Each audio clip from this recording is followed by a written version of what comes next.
Assalamualaikum warahmatullahi wabarakatuh.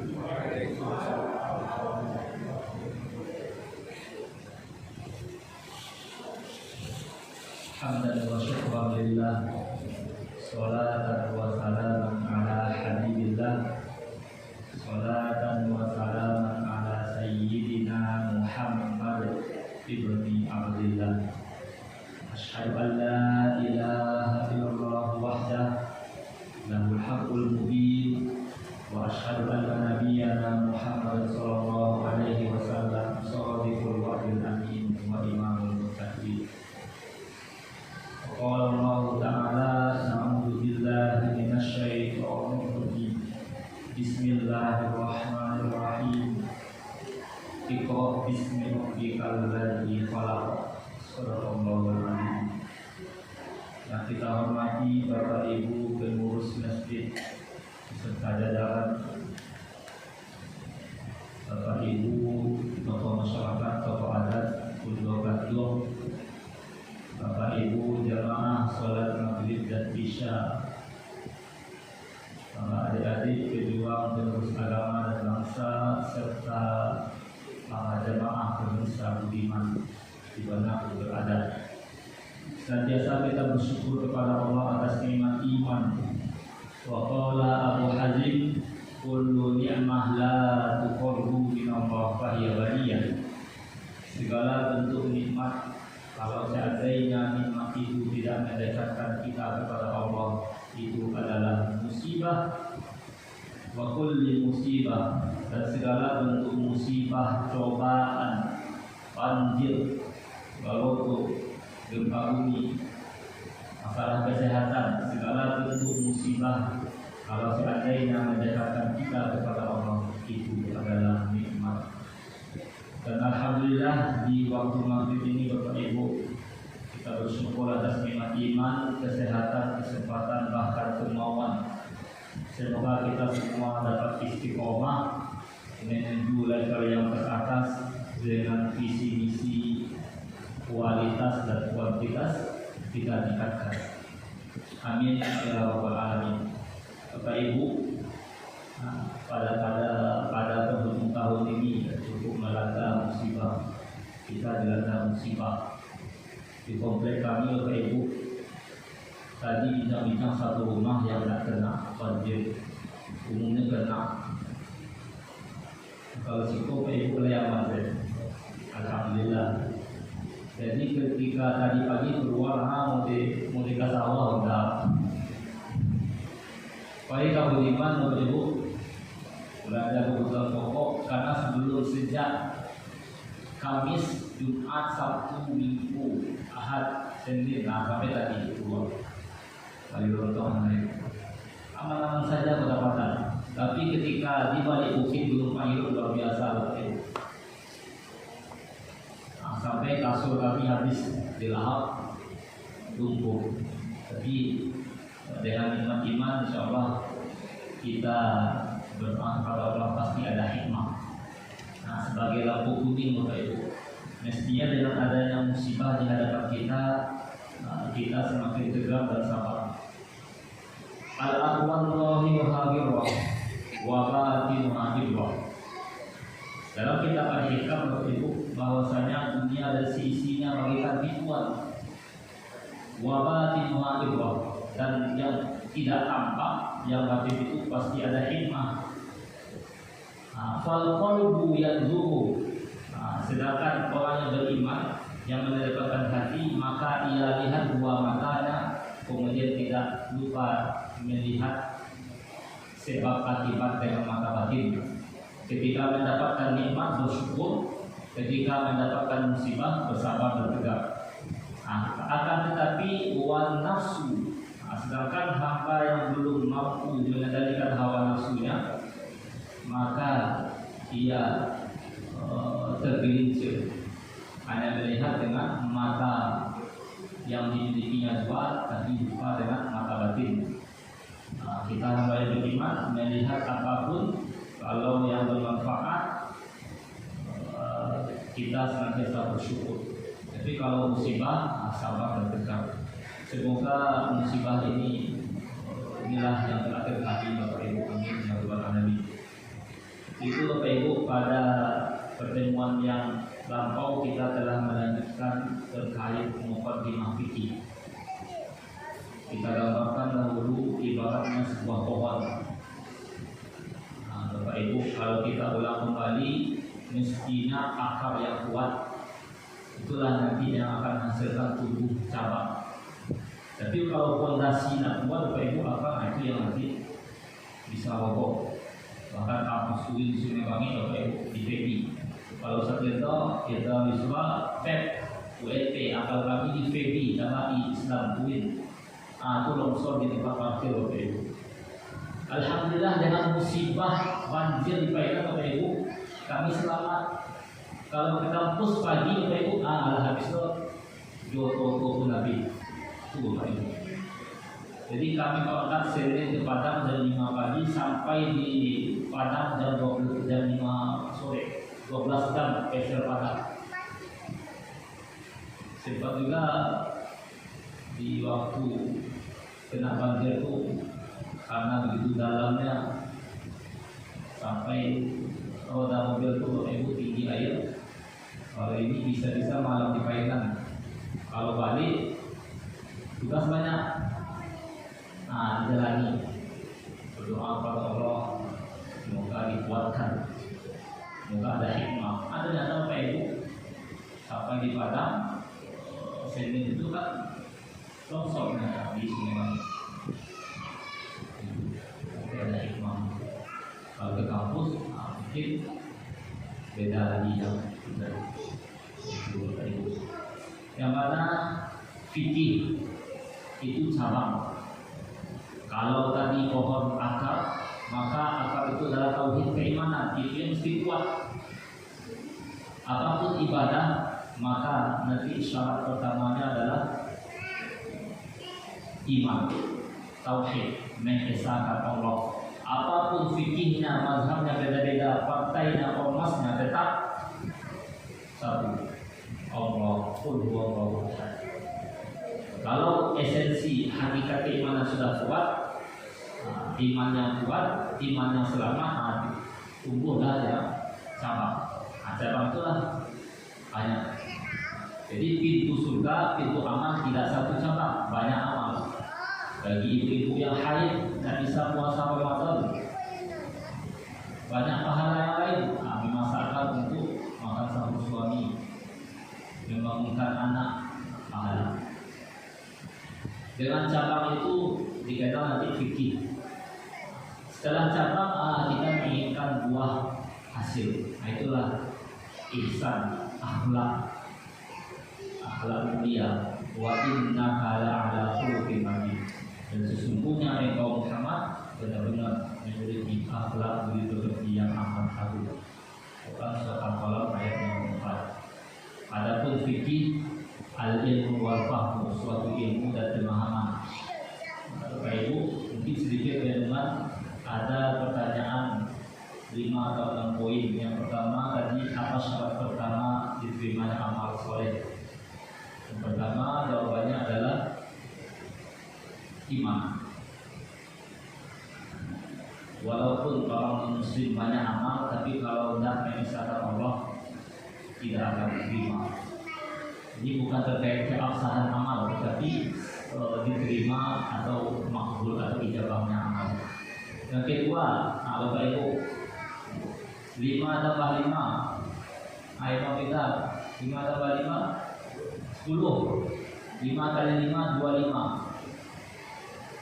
Tapi kalau aku menjawab 5 tambah 5, 9, Bapak Ibu, 1 kilo. Jadi ini contoh hukum akal yang wajib. Hukum akal yang wajib berarti mesti diterima oleh akal sehat. Wajib. Kalau ada yang menyelisihi atau jelek, saya bilang kilo, sase, dungu. Begitu juga nanti kalau ada pertanyaan, ibu kandung lebih muda daripada anak kandung, mustahil atau wajib? Mustahil. Berarti hukum yang yang mustahil mesti diterima oleh akal sehat. Nah, kalau demikian nanti akan berkaitan nanti terkait hukum Islam. Nah, hukum syar'i. Jadi ada hukum itu berbagai macam, yaitu ada hukum akal, ada hukum syar'i, hukum Islam. Nah, kalau hukum akal itu contohnya 5 tambah 5 10 itu wajib. Mustahil 5 tambah 5 9. Matahari terbit di timur berarti wajib akal. Nah, mungkin kalau terjadi kebalikannya berarti tanda hari kiamat. Kemudian terkait sholat, puasa, menurut orang adalah wajib. Nah, banyak kita berkatakan wajib, sunnah, haram. Ada anak-anak yang sedang berpuasa berkata kawan sampai amal. Tidak boleh kawan yang soleh. Batal puasa. Batal lah di sini oleh Bapak Ibu. Anak yang sakit polos Bapak Ibu. Ada sebagian anak kalau di survei satu lokal itu ada 35, ada yang sih benar polos. Bacawi anaknya, temannya, akhirnya ada teman yang sakit batal kosong karena berkata kotor, berkata maksiat dosa, akhirnya bingung. Jadi ada poin-poin definisi yang mesti kita kuatkan. Kemudian apa hukum makan jengkol, Bapak Ibu?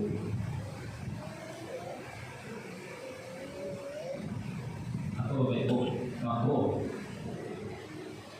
Kalau demikian Bapak Ibu, hukum makan jengkol asalnya adalah al-ibahah, boleh-boleh saja. Kapan menjadi makruh? Dalam keadaan tertentu.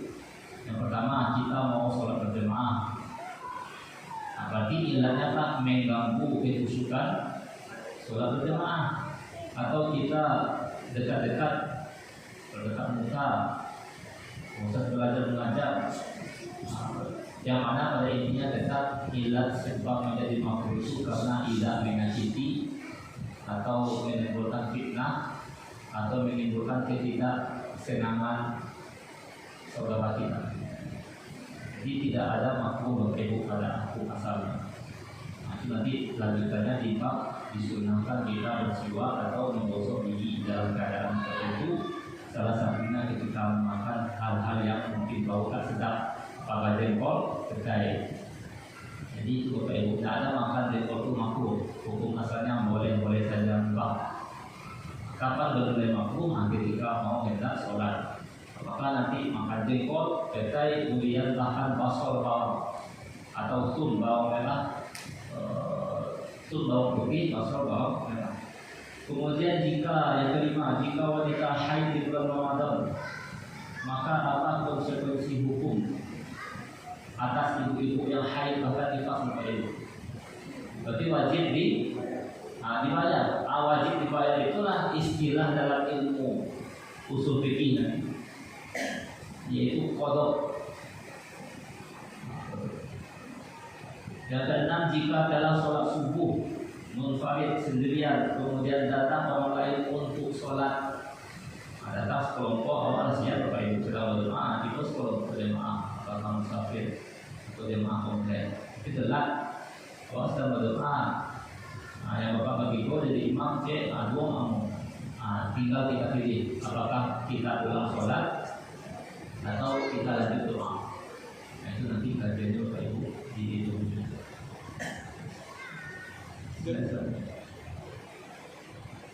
Mengulang kembali Bapak Ibu terkait ilmu fikih berbeda dengan ilmu tauhid. Kalau tauhid dengan Esa atau Allah boleh berbeda-beda. Tapi kalau fikih, maka selama ada dalil maka boleh kita berpegang kepada pendapat tersebut. Yang mana fikih adalah al-ilmu wal fahmu, suatu ilmu dan pemahaman yang mendalam. Al-ilmu bil ahkam syar'iyyah al-amaliyah al-muktasab min adillatiha at-tafsiliyah. Itu suatu ilmu yang berkaitan tentang hukum syar'i, bukan hukum akal. Hukum syar'i berarti dibahas melalui dua dalil. Dalil akli, yang kedua dalil akli. Kalau dalil akli, dalil yang dinukilkan, yang didapat dari kalam Allah atau kalam Nabi. Dari kedua dalil tersebut, nas Al-Quran dan hadis dipahami oleh akal para ulama yang disebut dengan mujtahid.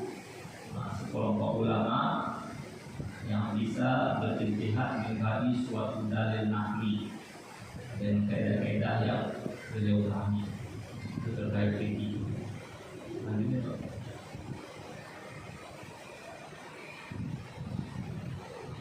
halaman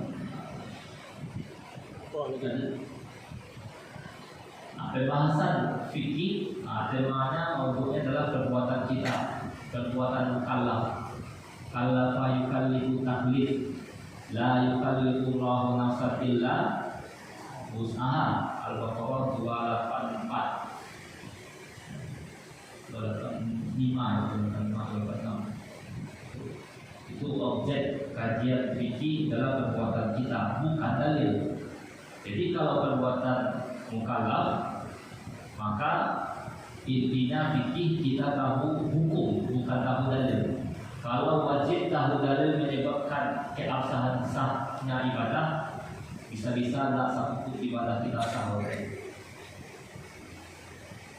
Oke lah, wajib sholat, aqimus sholat wa atuz zakat. Dalilnya wajib al-Fatihah. Nah, tahu la sholata liman lam yaqra bi Fatihatil kitab. Nah, dalilnya sujud.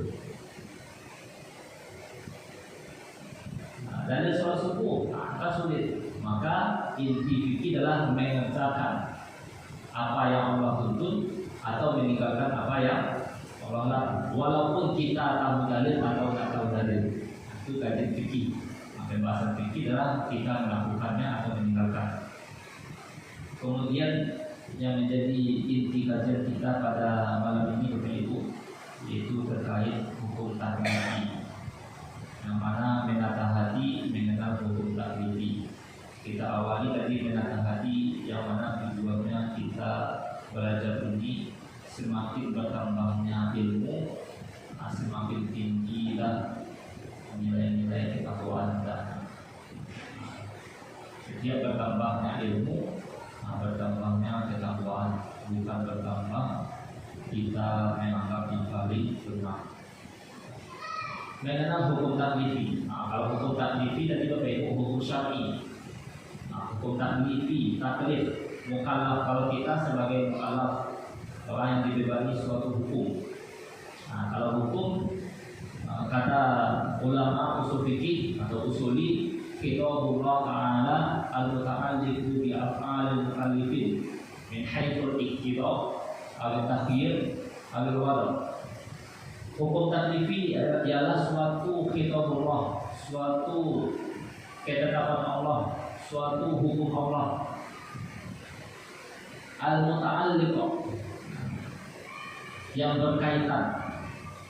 Kalau tadi Bapak Imam kita Ustaz membaca Quran surat Al-Alaq, segumpal darah. Segumpal darah itu nanti akan mengikat menjadi segumpal dan ikatan, akdun, ikatan. Kalau alaqah segumpal darah. Kalau muta'alliq berkaitan. Di hukum Allah yang berkaitan dengan apa Bapak Ibu? Af'alil mukallafin. Yang berkaitan tentang pekerjaan atau fi'ilnya mukallaf. Siapa mukallaf kita? Muslim, baligh dan berakal. Min haitsul iqtida', dari sudut pandang atau sisi iqtida', tuntutan. Kemudian yang kedua tahdir.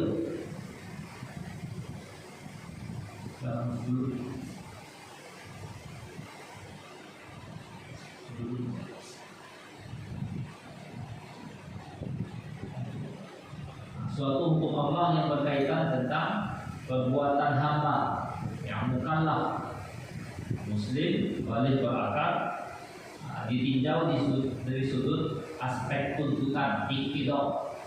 Yang kedua tahdir, pilihan. Yang ketiga wada', ketetapan. Hukum taklifi ini Bapak Ibu dibuat tadi bahkan supaya lebih mudah. Hukum taklifi yang 5 itu Bapak Ibu secara umum 3: tuntutan atau iqtida', pilihan, tahdir, ketetapan, hukum. Tuntutan ini Bapak Ibu terbagi 2.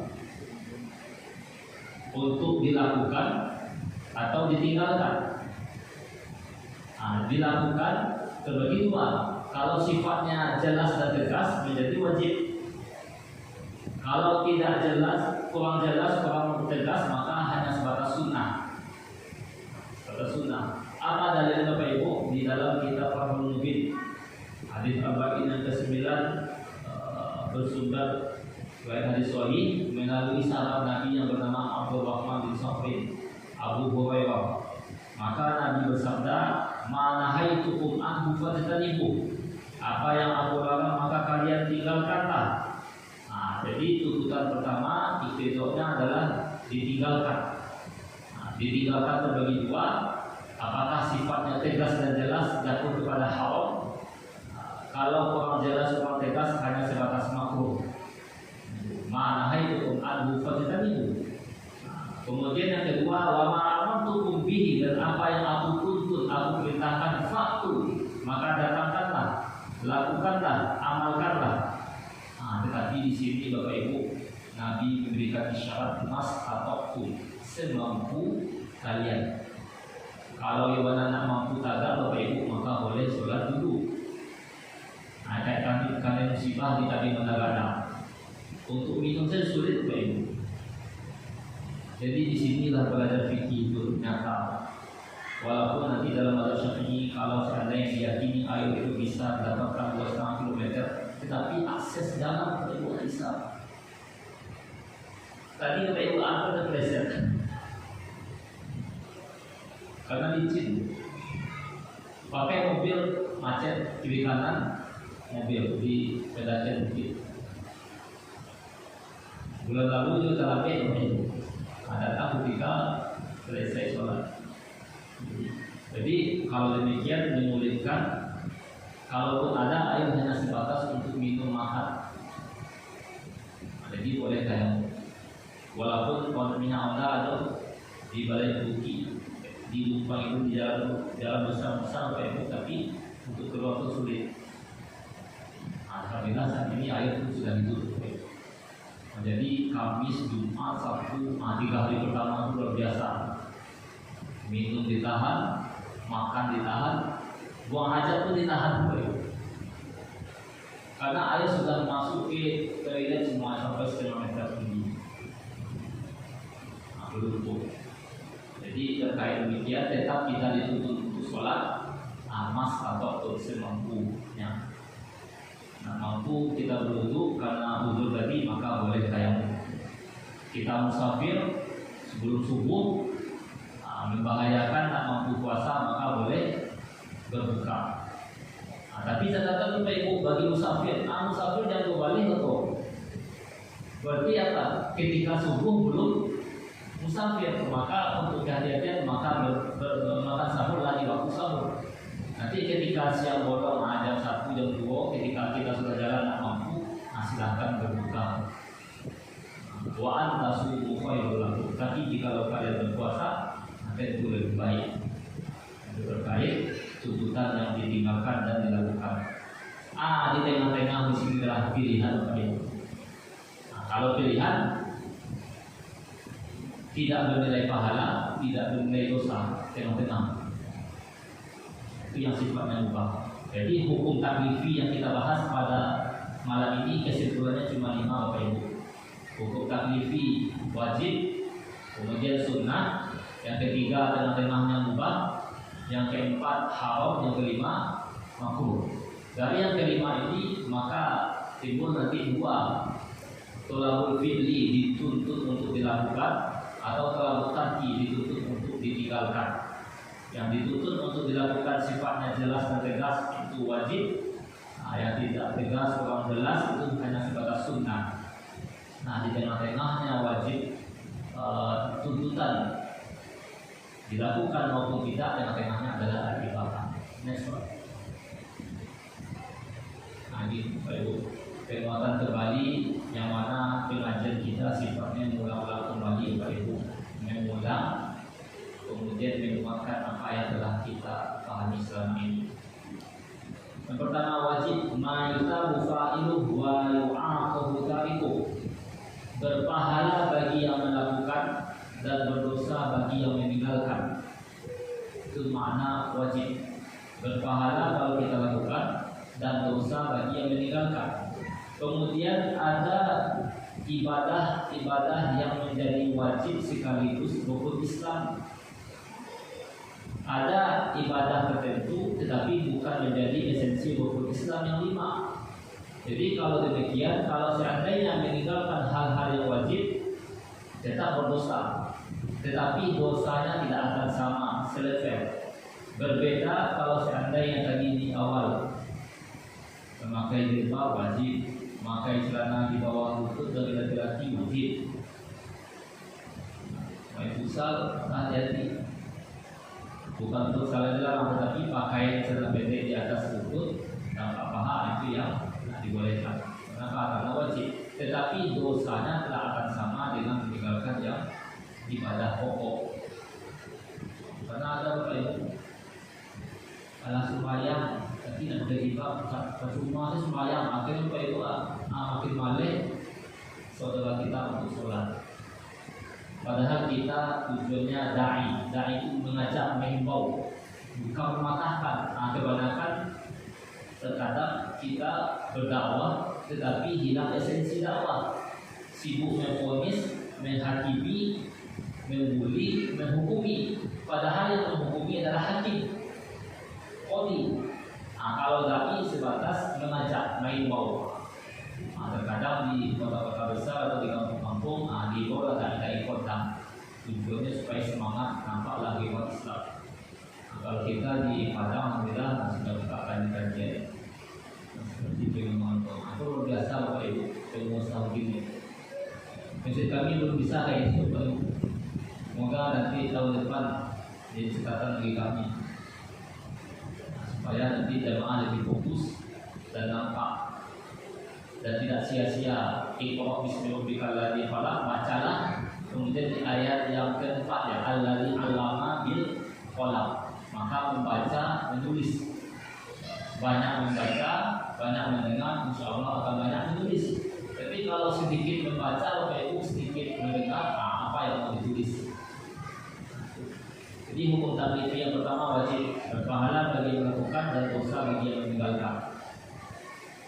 Itu terkait definisi pertama. Contohnya sholat 5 waktu wajib, menutup aurat wajib, memakai jilbab wajib. Tapi kalau seandainya meninggalkan pakaian yang tidak syar'i, berarti dosa tetap, tetapi dosanya tidak akan selevel dengan meninggalkan ibadah-ibadah sholat. Yang kedua, sunnah. Nama lain sunnah Bapak Ibu, tatawwu'. Yang kedua, mustahab.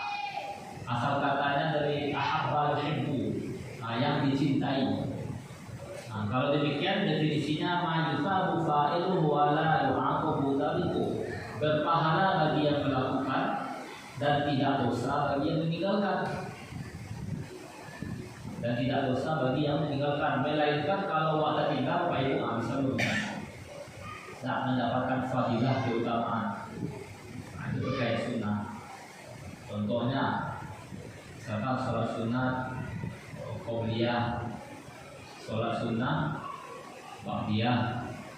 Bapak Ibu terkait sholat sunnah, ada sholat sunnah yang disunnahkan untuk berjamaah. Yang pertama sholat Idaini, sholat sunnah hari raya Idul Fitri atau Idul Adha, itu disunnahkan untuk berjamaah. Tapi kalau individu tetap sah, sunnahnya berjamaah. Yang kedua sholat istisqa, sholat minta hujan. Itu terjadi di agama Bukit Tinggi itu kalau masalah 2-3 bulan yang lewat. Yang ketiga sholatul kusufaini, sholat gerhana bulan dan gerhana matahari. Kusuf gerhana matahari, kusuf gerhana bulan. Kemudian yang keempat sholat tarawih di bulan Ramadan disunahkan berjamaah dengan ijtihad yang mufaqqah.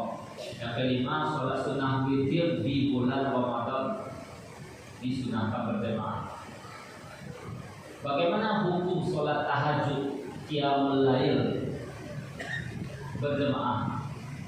Tetap sah Bapak Ibu, tapi sunnahnya bukan berjamaah. Apa dalilnya? Berdasarkan kitab Asy-Syama'il. Maka suatu ketika Abdullah bin Abbas tidur bersama Nabi Muhammad. Tidur bersama Nabi Muhammad di bina Abdullah bin Abbas. Kemudian di saat bangun, maka Nabi mengusap bagian wajah beliau atau pada pasir atau hal-hal yang mengajar di bagian muka. Kemudian setelah itu Bapak Ibu, Nabi baca doa, baca ayat ketika bangun tidur. Ketika bangun tidur Bapak Ibu, ini bagi faktor yang telah usia lanjut, lebih baik kita mengingat kembali contoh Nabi, bahwasanya Nabi tidur, bangun tidur itu tidak langsung wudhu Bapak Ibu, tidak kagak. Tetapi Nabi qara'a, Nabi membaca Asyrul Awakhir Fawatim min surah Al-Imran. Nabi membaca 10 ayat terakhir surat Al-Imran. Inna fi ikhtilafil laili alladzina yadhkuruna Allaha qiyaman wa qu'udan wa 'ala junubihim. Ya ayyuhalladzina amanu isbiru wa sabiru wa rabitu wattaqullaha la'allakum tuflihun. Berarti lebih kurang 2 halaman. Kalau 2 halaman Bapak Ibu, kalau kita kalkulasikan dengan waktu sekitar 5 menit, 7 menit ya. 1 halaman 2-3 menit. Kalau 2 halaman habis 6 menit. Jadi di saat kita bangun tidur, sunnahnya di sebelah kanan karena Nabi tidur di sebelah kanan. Kok lalu sebelah kanan Bapak Ibu sunnahnya? Karena posisi jantung kita lebih mendekat sebelah kiri. Tapi Bapak Ibu, ini fakta. Buku MTSN model MTSN 6 untuk pilot jantung sebelah kanan Bapak Ibu. Bisa dicek buku bahasa Indonesia. Pada umumnya manusia di sebelah kiri, maka sunnah di sebelah kanan. Begitu juga kalau tayammum sebelah kiri abaikan ke kanan, setelah itu baru duduk. Baca ayat Alhamdulillahilladzi ahyana, baca doa Alhamdulillahilladzi ahyana wa dama amatana wa ilaihi nusyur. Setelah itu baca ayat Quran surat Al-Imran. Boleh saja baca ayat walaupun dalam keadaan kecil. Tapi kalau untuk menyentuh Quran hanya mesti dalam keadaan bersuci. La yamassuhu illal mutahharun. Kalau tak suci, tak hafal, baca di HP boleh. HP bukan mushaf. Mushaf itu lembaran suci Al-Quran, yang wakaf Quran. Itu Quran. Tapi kalau ini bukan HP, bukan Quran, tetapi Al-Quran yang ada di Play Store di Android kita. Kalau Quran tak boleh dibawa ke WC, tapi kalau HP wajib dibawa ke WC, toilet. Kalau Bapak Ibu tinggal di sampai hilang sudah 1 menit. Itu berbeda Quran dengan HP, mushaf. Bapak Ibu, maka Nabi tadi membaca 10 ayat terakhir Quran surat Al-Imran. Tujuannya berharap keberkahan. Allah mungkin sama-sama lalu Bapak Ibu, tetapi kita berharap sama-sama mendapatkan keberkahan maka dengan mengingat Allah dalam keadaan tegak, duduk maupun bangun. Dan di saat itu setelah Nabi membaca zikir doa tadi ayat, Nabi berjalan kepada tempat air tergantung. Di saat itu Nabi berwudu. Selesai Nabi berwudu, tagaklah Nabi Muhammad. Kemudian datanglah Abdullah bin Abbas. Jadi posisi imam di situ Pak Ibu. Imam di sini, yang Ibnu Abbas agak di situ Pak Ibu. Tapi di sebelah kiri imam. Karena ada kesalahan kecil, sehingga Nabi diusaplah kepala Ibnu Abbas. Kemudian ditariklah telinga kanan sampai berpindahnya Ibnu Abbas ke sisi sebelah kanan. Di saat itu tadi Bapak Ibu, Nabi bangun tidur di waktu malam. Jadi pembahasan tadi sunnah tak berpahala bagi yang melakukan, tidak dosa bagi yang meninggalkan. Maka di saat waktu malam Nabi sholat tahajud, sholat sunnah malam, sholat sunnah qiyamul lail.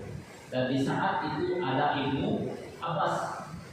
Maka di sini boleh sholat tahajud berjamaah, boleh sholat sunnah qiyamul lail berjamaah, tetapi hukum asalnya tidak dituntut untuk berjamaah. Kecuali nanti di sholat sunnah atau di bulan Ramadan. Kemudian para pakar hadis tadi bahwa Nabi dengan Ibnu Abbas melakukan sholat sunnah tahajud atau qiyamul lail berjamaah. Tujuannya memotivasi mana tahu nanti keluarga ada yang mau ikut itu. Kemudian di situ hiduplah ruh Islam di kamar di rumah kita. Tapi jangan sampai menjadi kebiasaan setiap malam. Karena sunnahnya tidak dituntut untuk berjemaah, tapi hibah sekali-sekali dibolehkan. Bagaimana teknis supaya itu sholat sunnah malam Nabi itu panjangnya sampai bengkak 2 kaki. Tapi ketika berjemaah dengan pasangan anak ada 7 satu rakaat dibawa atau alif lam mim sampai fansurna al-qawmil kafirin. Bahaya. Maka dalam hadis Nabi, digabung dengan hadis yang lain, Nabi ketika mau sholat sunnah malam itu Nabi lakukan sebanyak 2 rakaat khafifataini. 2 rakaat sholat sunnah malam Nabi yang dimulai mukadimahnya pendahulunya, tapi yang dibaca ayat pendek-pendek. Dikaji ulama dalam hadis yang satu itu tidak pula ditemukan apa yang dibaca Nabi ayat pendek. Maka disambung dengan hadis yang lain, ketika Nabi sholat sunnah malam, sholat sunnah witir, hadis bersambung kepada Bunda Aisyah, maka Nabi membaca ayat di rakaat pertama Sabbih isma rabbikal a'la. Berarti al-a'la. Wa fitanya rakaat kedua dibaca qul ya ayyuhal kafirun. Wa fitalitah rakaat ketiga dibacalah qul huwallahu ahad. Berarti al-ikhlas. Kalau 2 rakaat maka diambil dikaji oleh ulama beristihad bahwasanya kalau 2 rakaat maka dibaca al-kafirun dan al-ikhlas. Itu terkait termasuk sunnah. Jadi ada sunnah-sunnah sholat yang disunahkan itu untuk berjamaah tadi Idul Fitri, Idul Adha, sholat gerhana, sholat tarawih, sholat tarawih, sholat witir di bulan Ramadan.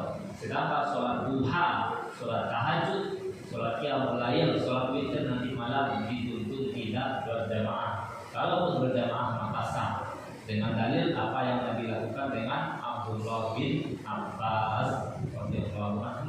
Yang ketiga mubah malah yusan bukan itu wala yu'aqab bukan itu. Tidak ada pahala, tidak ada dosa, artinya tengah-tengah. Tapi dalam kaidah Bapak Ibu, idza nawa bi aqlihi al-quwa li ta'atillah maqad nawa. Apabila makan tujuannya supaya strong, kuat. Untuk apa? Semakin taat kepada Allah, penunjang amal soleh. Makan pagi sampai pagi suami ibu, dimasak oleh ibu, disediakan teh tandu kopi. Maka kalau seandainya makan yang dimakan oleh suami ibu itu tujuannya supaya bekerja lebih kuat, bisa sholat zuhur, yang lain nanti sampai bekerja dengan keras oleh kuat, maka penunjang amal soleh, maka bisa berkait pahala ibadah. Dengan dalil al-umur di maqasidiyah hadis Nabi namal a'malu binniyat. Ada malam Pak Ibu. Kalau hanya sebatas kebiasaan semata tidur, makan, minum, tidak bernilai pahala. Tapi kalau penunjang amal soleh, lalu malam supaya bisa hari Kamis untuk puasa sunnah, atau bisa tahajud, bisa untuk sholat witir, bisa sholat sunnah berjamaah nanti. Kalau penunjang amal soleh, insya Allah bernilai pahala ibadah. Itu terkait ubah. Makan jengkol, makan durian, boleh sebentar, boleh saja. Yang keempat itu haram atau makruh yang termasuk berpahala bagi yang meninggalkan dan tidak berdosa bagi yang melakukan. Ma yusabu tariku wala yu'aqabu fa'ilu. Makruhnya makan jengkol itu kalau kita mau hendak sholat berjamaah, mau bertemu sesama insan, mau silaturahmi, itu yang akan menyebabkan berfitnah yang menjadi makruh. Yang kelima haram, berpahala bagi yang meninggalkan dan berdosa bagi yang melakukan. Bapak Ibu, terkait puasa ada hal-hal yang menyebabkan puasa batal, kemudian wajib diganti kalau kita lakukan hal-hal tertentu. Tapi ada hal-hal yang haram. Misalkan dari anak-anak ketika berpuasa berkata kotor, batal puasa hakikatnya Bapak Ibu, puasanya tidak batal, tetapi pahala puasa bisa hilang, bisa batal. Khamsun yuftirna shaim. Maka ada 5 hal yang bisa menghilangkan pahala puasa. Bukan puasanya yang batal. Kalau puasa batal, Bapak Ibu anak berkata kotor batal. Berarti boleh saya makan minum. Faktanya tidak demikian. Kalau boleh makan minum, nanti bagaimana hukumnya? Apakah wajib ganti atau tidak? Wajib ganti. Tapi kalau anak berkata kotor, dia lanjutkan puasa, ada makanan minum, maka tetap puasanya tidak batal dan tidak wajib diganti. Itu terkait haram. Berpahala bagi yang meninggalkan, berdosa bagi yang melakukan. Bapak Ibu, kalau seandainya dilihat dalam bab menakahat pernikahan, ketika terjadinya akad nikah ikatan, maka suami ada beban nafkah dan mahar sekali, nafkah berkali-kali. Kalau suami ibu mahar 2 kali, berarti poligami itu. Jadi artinya nafkah yang berkali-kali setiap saat, baik nafkah makanan, pakaian, minuman, tempat tinggal.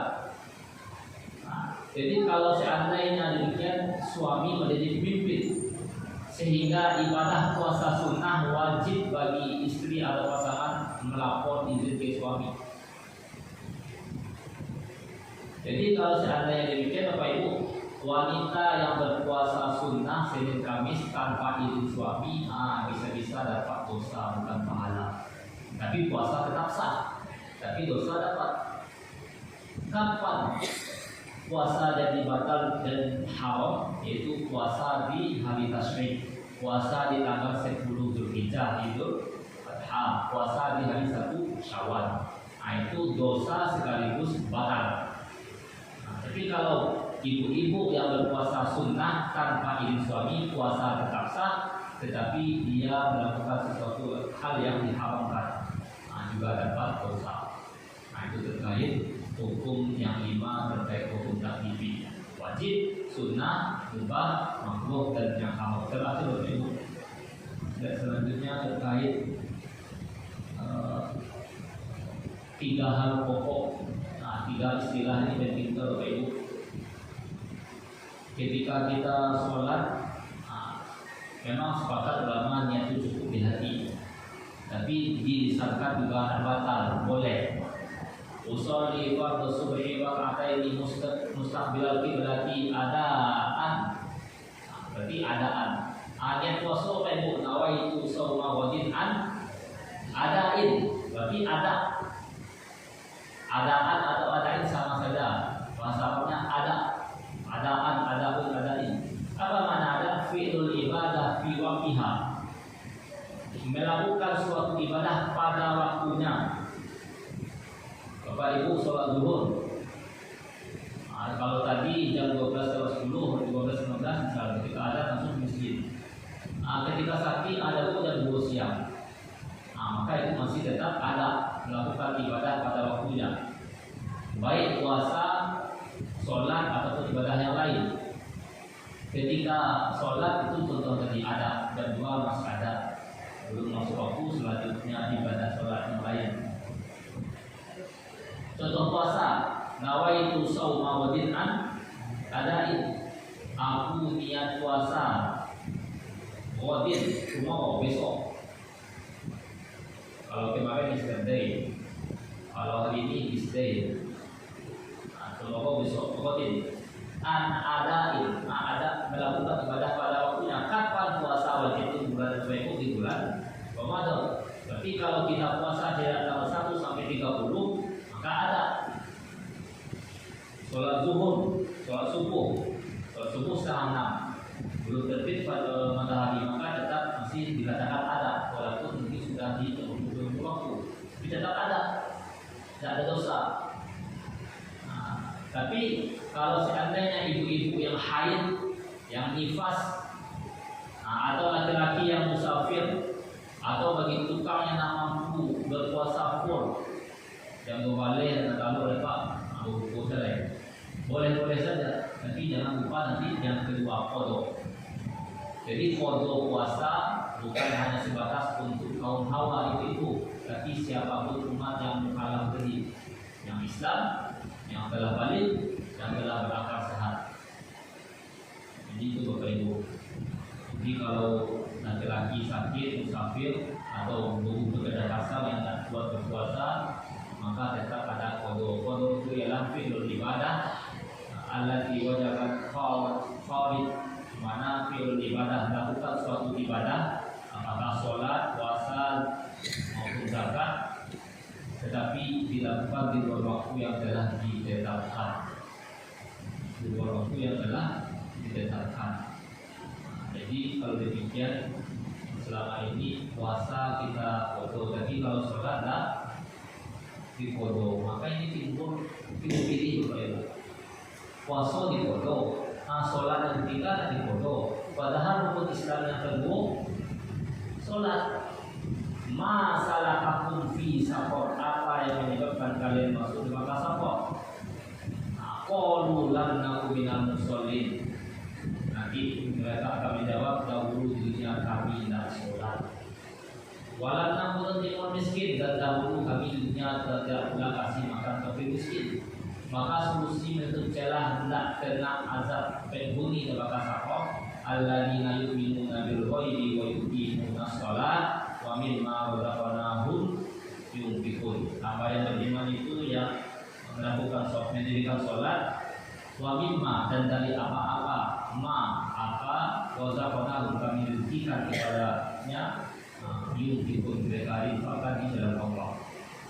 Jadi inna awwala ma yuhasabu bil 'abdi yaumil qiyamah, sesungguhnya amal pertama kali yang akan dihisab adalah sholatnya. Jadi mestinya Bapak Ibu, kalau puasa difoto, maka kalau seandainya sholat tertinggal kita wajib difoto. Anak cucuku udah 9 subuh kan, atau jam 6 lewat, mesti tidak subuh, sholat subuh di masjid, tapi faktanya tidak sedikit anak di jam 2. Walaupun anak masuk jam 6 lewat, datang ke masjid, dahulu kita sholat subuh, walaupun nanti bisa foto.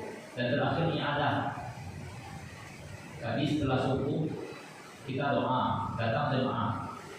Datang jemaah, maka boleh kita pulang kembali sholat untuk mendapatkan fadilah sholat berjemaah, atau boleh kita tinggalkan. Itu seperti pilihan Bapak Ibu, boleh saja. Tapi dalam pendapat ulama disunahkan kita untuk mengulang kembali dan dikenal dengan ibadah. Tujuannya untuk mencapai fadilah. Mungkin cukup sekian Bapak Ibu. Mungkin minggu depan akan diberikan selain ini Bapak Ibu, karena bulan yang lalu ada jemaah permintaan untuk di film. Tapi karena cuaca keadaan Bapak Ibu, mohon maaf tidak sempat. Yang kami selamatkan itu laptop Bapak Ibu.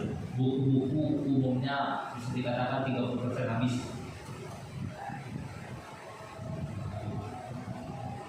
Yang kekal lagi adalah amal soleh Bapak Ibu. Subhanakallahumma wa bihamdika asyhadu an la ilaha illa anta astaghfiruka wa atubu ilaik.